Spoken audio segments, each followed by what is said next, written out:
مين يا جماعه يتخيل النهارده او تسال اي حد زملكاوي تقول له الزمالك هيتصدر الدوري وممكن ياخد الدوري، يقول لك يا عم انت مجنون، هو انا ما عندي لعيبه وانا معايا لعيبه قد الاهلي وبيراميدز؟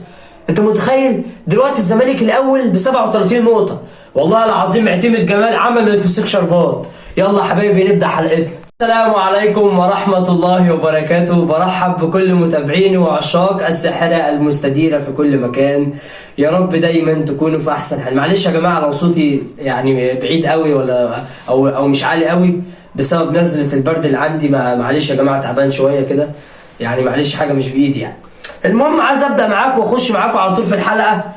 الزمالك نجح ان هو يفوز على زد امبارح بنتيجه 2-1 في مباراه قويه جدا، خاصه في الشوط الثاني. نجح طبعا الزمالك ان هو اتقدم وبعد كده زد رجع في المباراه، وزد بصراحه عمل اللي عليه، سكواد رائع تحت قياده المحترم الكابتن محمد شوقي بصراحه. لكن انا عايز اقف عند جمهور الزمالك يا جماعه بصراحه. شايفين يا جماعه نفسي الاعداد تبقى كبيره. انت متخيل المنظر امبارح؟ الزمالك ليه داخله وعامل مش عارف، والجمهور يا جماعه هو طبعا هو البطل الحقيقي. ده مش المشجع رقم 12 زي ما الناس بتقول، ده المشجع رقم 1.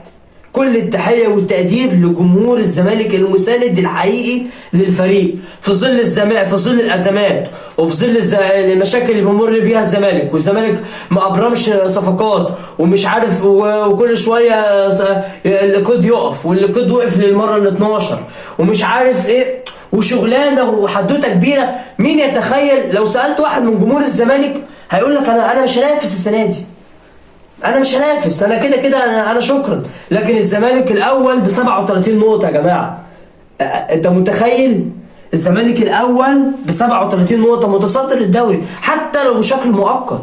ده معتمد جمال يا جماعه بصراحه شخصيه قويه، لازم نديله حقه. واللعيبه اللي معاه بصراحه يعني عمل من فسيخ شربات. عنده بسم الله ما شاء الله بزيرة متالق. اللاعب الكبير بيفرق يا جماعه. بزيرة لما بيبقى تحطه هاف، تحطه وينج رايت شغال، تحطه في قلب الملعب شغال. طبعا عبد الله السعيد وحلويات عبد الله السعيد وناصر منسي بصراحه زي ما شفنا في الهدف اللي سجله بزيرة.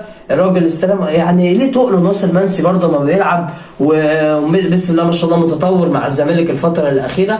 ومحمد ابراهيم الناشئ الباك رايت. يعني في عناصر في الزمالك بصراحه. معتمد جمال اداهم الثقه، معتمد جمال بشخصيته واسلوبه وهدوءه في الملعب، وبصراحه ان هو مدي اللعيبه براح ان هم يشتغلوا ويعملوا نتيجه ايجابيه ويفوز الزمالك على زد. الفريق مش قليل يا جماعه، فريق فيه نجوم وفيه لعيبه كويسه جدا.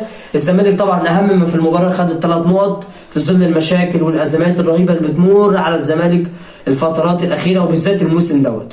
وطبعا يعني انتظرونا ان شاء الله باذن الله في لقاءات جديده ورمضان كريم.